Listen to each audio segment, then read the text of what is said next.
শীতকালে এই রান্নাটা আমার কাছে অনেক বেশি ভালো লাগে। টমেটো, আলু এবং মাছ দিয়ে রান্না করলে খেতে কী যে ভালো লাগে। তো আমি ঠিক যেভাবে রান্না করি সেটাই হচ্ছে আপনাদের সাথে শেয়ার করতেছি। এখানে আমি হচ্ছে যে পেঁয়াজ এবং ২ টা কাঁচামরিচ দিয়েছি, দিয়ে পেঁয়াজটাকে ভেজে নিয়ে এবার একে একে হচ্ছে যে লবণ, হলুদ গুঁড়ি, মরিচ গুঁড়ি এবং দিয়ে দিলাম হচ্ছে রসুন বাটা এবং জিরে বাটা।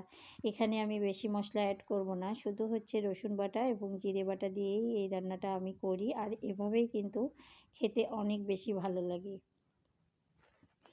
তো মশলাটাকে কষিয়ে নিয়ে আমি এর মধ্যে হচ্ছে আলু এবং টমেটোগুলো দিয়ে দিলাম। আমি একসাথেই হচ্ছে আলু টমেটো দিয়ে দিলাম, দিয়ে কিছুটা নেড়েচেড়ে ঢাকনা দিয়ে ঢেকে দিলাম।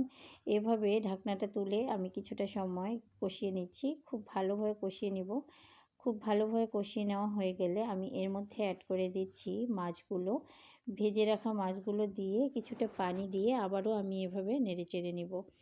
এভাবে নেড়েচেড়ে নিয়ে আমি এবার হচ্ছে ঝোলের জন্য পানি অ্যাড করে দিলাম। মানে আমি ঠিক যতটুকু ঝোল রাখবো ঠিক ততটুকু এখানে পানি অ্যাড করে দিয়ে এখন উপর দিয়ে হচ্ছে ধনেপাতা অ্যাড করে দিলাম। ধনেপাতা দিয়ে আবারও কিছুটা সময় নেড়েচেড়ে আমি হচ্ছে যে ঢাকনা দিয়ে ঢেকে নামিয়ে নেব। এভাবে রান্না করলে খেতে কিন্তু বেশ ভালো লাগে। আমি তো এভাবেই হচ্ছে টমেটো আলু মাছটা রান্না করি। কে কীভাবে রান্না করেন জানি না, তবে আমার কাছে এভাবেই হচ্ছে যে খেতে মজা লাগে। যার রান্না তার কাছেই ভালো লাগে। মোট কথা এক এক অঞ্চলের রান্না এক এক রকম।